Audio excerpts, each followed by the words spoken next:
अंबेडकर अंबेडकर नाम अगर इतना भगवान का लेते तो 7 जन्मों का स्वर्ग मिल जाता।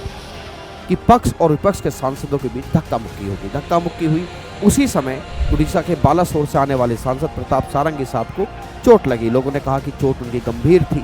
वैसे तो मैं कई बार बताता ही रहता हूँ कि उस जमाने में राजनीति एक राष्ट्र सेवा थी।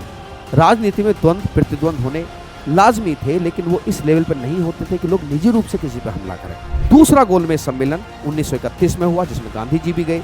वहां पर उन्होंने सेपरेट इलेक्टोरल सिस्टम की बात को उठाया और गांधी जी ने कहा कि नहीं, ऐसा होने से देश में फूट डलने की आशंका है। कहते हैं कि नेहरू जी और अंबेडकर जी के बीच पहले मतभेद यही से है। क्यों? क्योंकि नेहरू गांधीवादिता में विश्वास करते थे। गांधी जी की बातों को वो बहुत अच्छे से समझते थे, सुनते थे और अंगीकार करते थे। जिसने संविधान का प्रारूप तैयार किया था, अब उसके रिगार्डिंग नया विवाद शुरू हुआ। नेहरू जी चाहते थे कि प्रसिद्ध वकील जो ब्रिटेन से आते थे, आइवर जेनिंग्स, ड्राफ्टिंग कमेटी के चेयरमैन बने।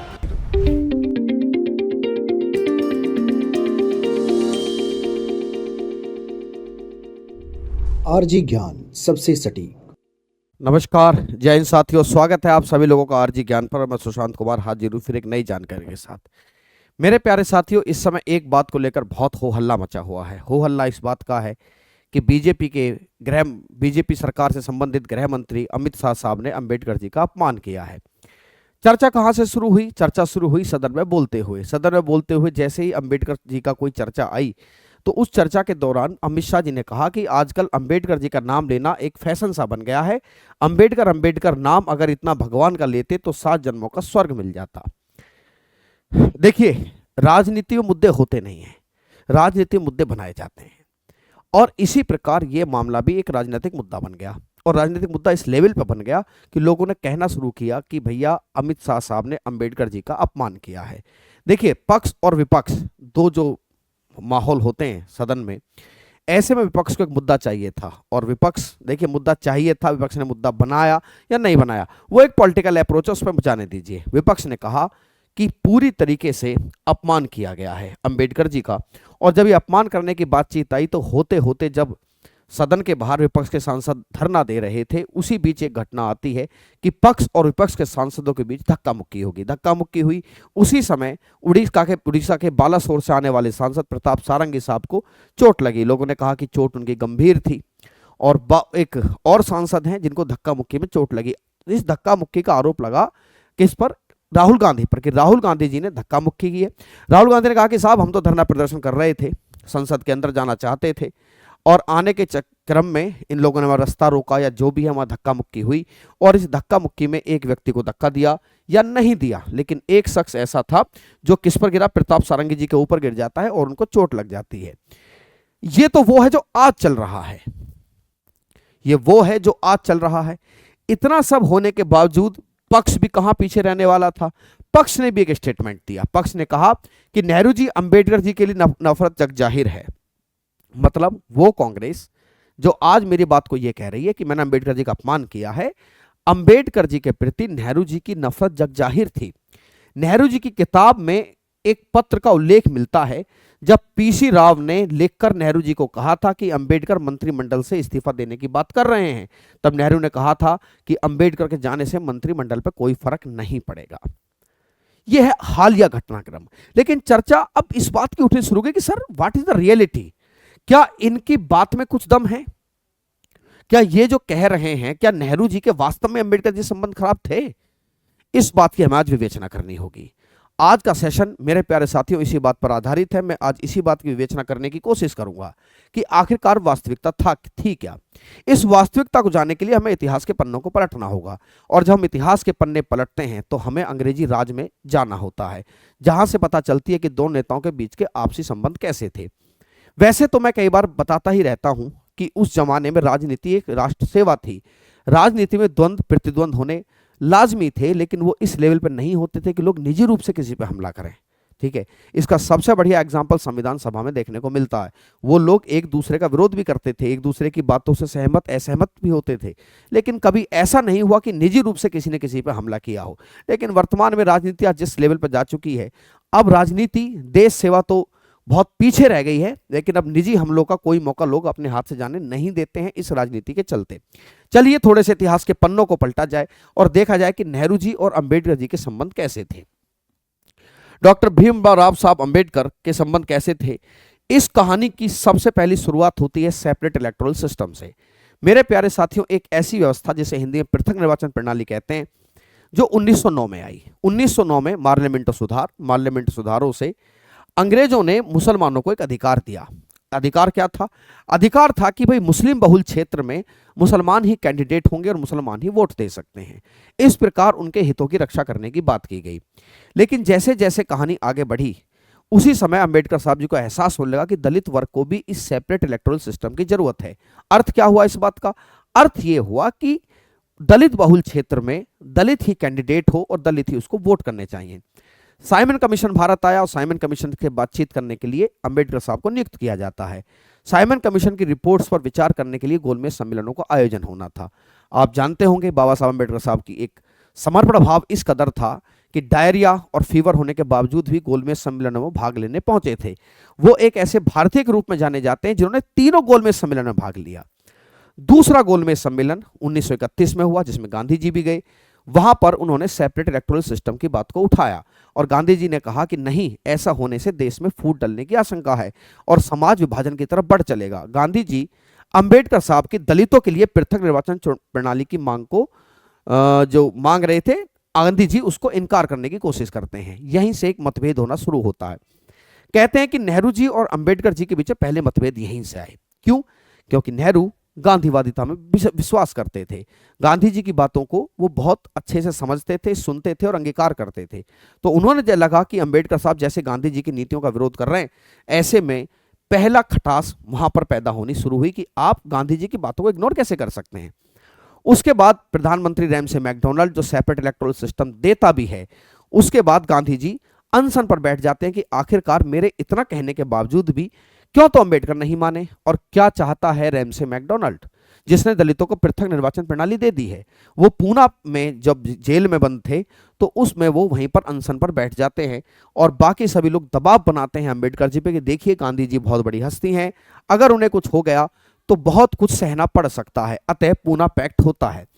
मेरे प्यारे साथियों, अंबेडकर जी बात तक भी गांधी जी पर यह आरोप लगाते रहे कि गांधी जी दलित समाज के हितैषी नहीं हैं। उन्होंने कहा कि नहीं, ऐसा क्यों कहते हैं आप, उनके लिए वो काफ़ी कुछ करते हैं। हरिजन सेवक संघ लिखा, हरिजन नाम दिया और काफ़ी कुछ उन्होंने किया कि नहीं, गांधी जी का ये जो व्यवहार है दलितों के प्रति अच्छा दिखने का, ये पूरी तरीके से राजनीति से प्रेरित है।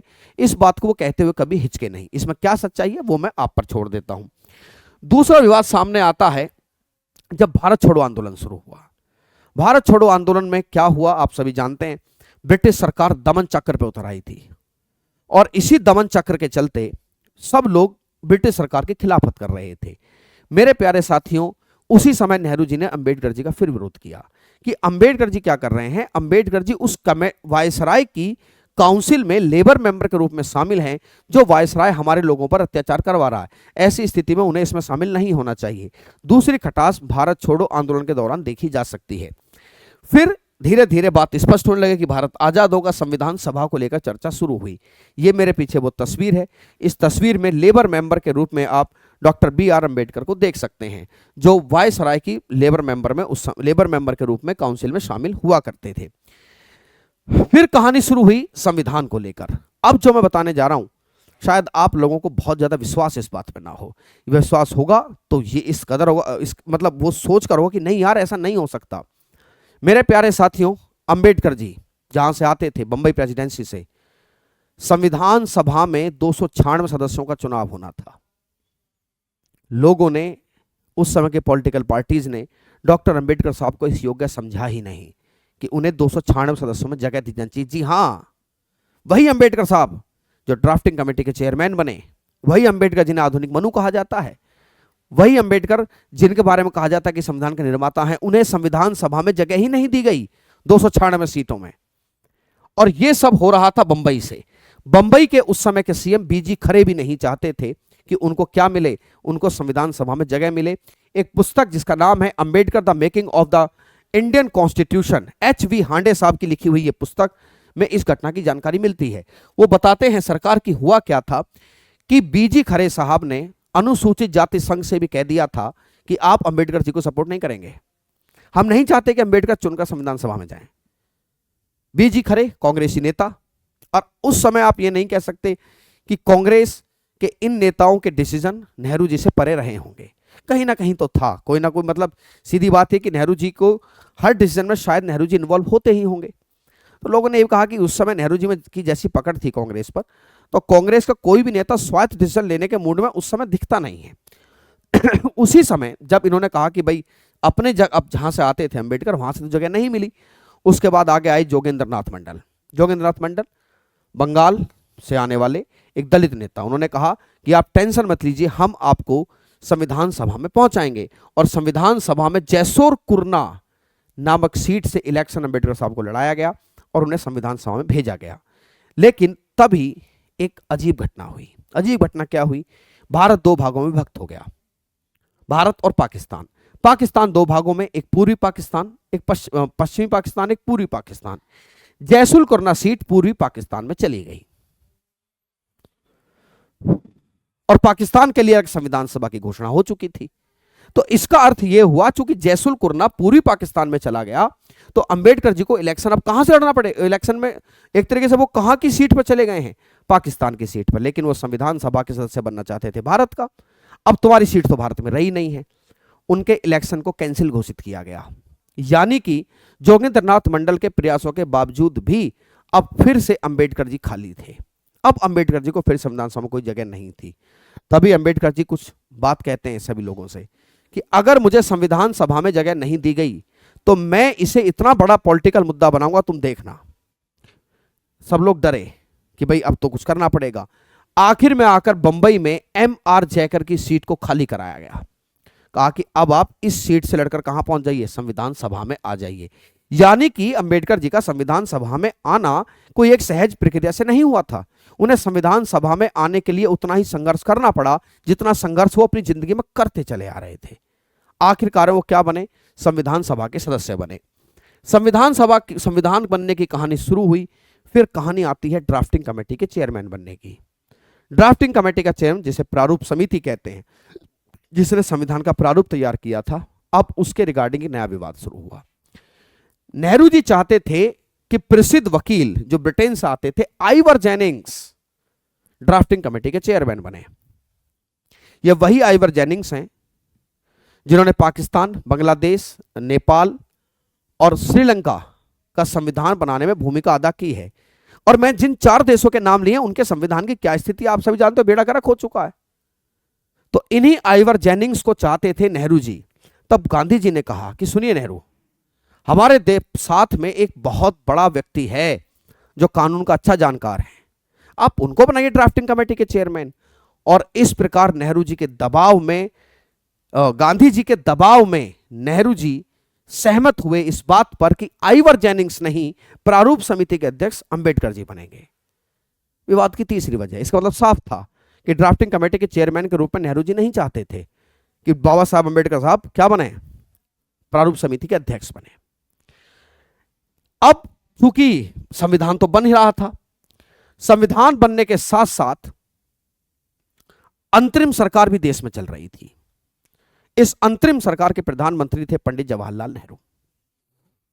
उसी पंडित जवाहरलाल नेहरू जी की सरकार में कानून मंत्री के रूप में जगह दी गई किनको? Doctor B.R. अंबेडकर को। यहां आप ध्यान से समझिए, डॉक्टर B.R. अंबेडकर कानून मंत्री बनने से खुश थे या नहीं थे, इस बात को छोड़िए, लेकिन इस बात को समझिए जो वो बाद में कहते हैं कि भाई मेरी बैकग्राउंड इकोनॉमिक्स की थी, मुझे देश की प्लानिंग के लिए चुना जाना चाहिए था, योजना आयोग के लिए चुना जाना चाहिए था, लेकिन चलिए कोई बात नहीं, आपने मुझे कानून मंत्री बनाया। इसका मतलब यह है कि अगर आज मैं आपसे पूछूं तो देखिए बड़ा इंपॉर्टेंट रोल होता है कानून मंत्री का भी, लेकिन औरों के मुकाबले या तो ये कम इंपॉर्टेंस वाला पद रहा। और इस बात को अम्बेडकर जी समझते थे कि मुझे मंत्रिमंडल में जगह देना नहीं चाहते हैं। कौन? नेहरू जी। और मैं कांग्रेसी भी नहीं हूं। लेकिन बाद में एक ऐसा मुकाम आया कि जब हिंदू कोड बिल के चलते, तारीख थी 27 दिसंबर 1951, अंतरिम सरकार ही उस समय काम कर रही थी, लोकसभा के चुनाव हुए नहीं थे। इस्तीफा दे देते हैं अंबेडकर जी।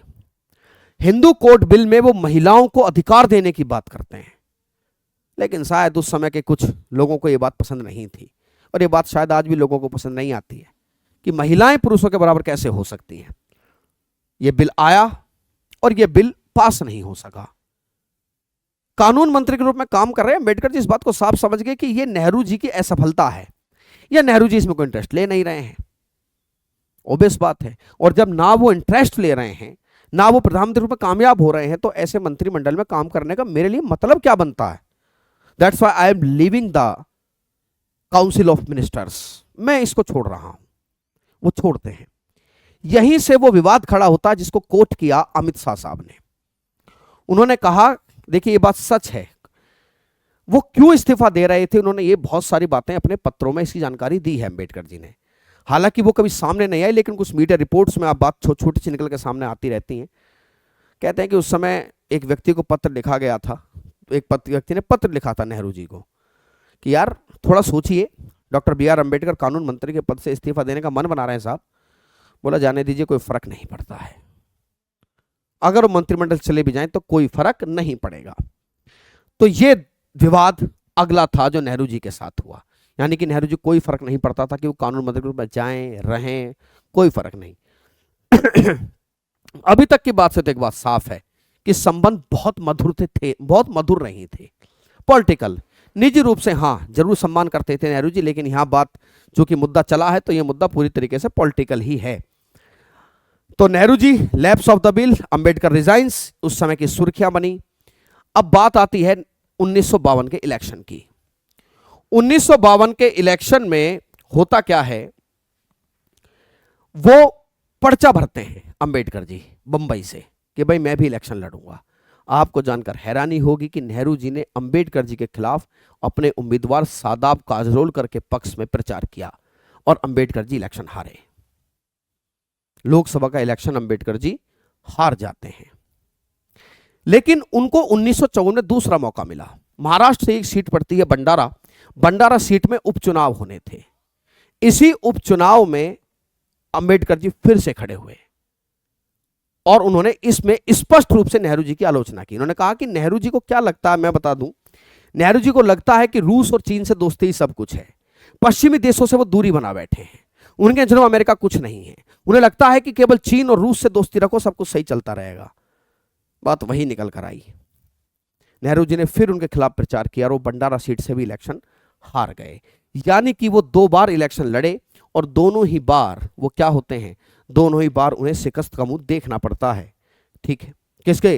क्यों कहते हैं कि नेहरू जी ने स्पष्ट तौर पर अंबेडकर जी के खिलाफ चुनाव प्रचार किया था। अब आते हैं आरक्षण के मुद्दे को लेकर। आरक्षण जो तब से लेकर आज तक एक बहुत बड़ा मुद्दा है, और इसी आरक्षण को लेकर दोनों की राय जुदा थी। अपने प्रांतों को लिखा, हालांकि वो लेटर अंबेडकर जी की मृत्यु के बाद लिखा गया, लेकिन उससे नेहरू जी की आरक्षण के संदर्भ में राय पता चल जाती है। नेहरू जी लिखते हैं कि मैं प्रशासन में कम योग्यता के पक्ष में नहीं हूं, अनुसूचित जाति जनजाति कल्याण के लिए काम करना चाहिए, लेकिन जब हम इन्हें कमजोर तबके के हिसाब से टैकल करके को देखकर इनको शासन में ले जाएंगे तो शासन में कुछ कमजोर कम योग्यता वाले लोग आ जाएंगे, जो मुझे बर्दाश्त नहीं है, जो मैं पसंद नहीं करूंगा। यानी कि खुले तौर पर तो नहीं, लेकिन प्रशासन में आरक्षण के कुछ विरोधी दिखाई पड़ते हैं। कौन? नेहरू जी। वो कहते हैं कि मैं आरक्षण देने के पक्ष में नहीं हूं। और आरक्षण को लेकर क्या विचार थे अंबेडकर जी के, आप सभी जानते हैं। शायद वर्तमान में मैं तो हमेशा से कहता हूं कि आरक्षण गलत नहीं है, इंप्लीमेंटेशन गलत है। आज भी कुछ समुदाय को आरक्षण की जरूरत है, और इस बात को अंबेडकर जी अच्छे से, मेरे प्यारे साथियों, समझते थे, और इस मसले पर दोनों की राय जुदा थी। तो ये वो कहानी है जो अंबेडकर जी नेहरू जी के बीच में घटित हुई। इस कहानी के बाद आप क्या विश्लेषण करते हैं, कमेंट सेक्शन में जरूर छोड़िएगा। यह है पूरी कहानी जिसको लेकर एक विवाद चलता है कि नेहरू जी और अंबेडकर जी के बीच में संबंध अच्छे नहीं थे। मैं फिर हाजिर होऊंगा प्यारे साथियों नई जानकारी के साथ, तब तक के लिए अलविदा लेता हूं। जय हिंद, जय भारत।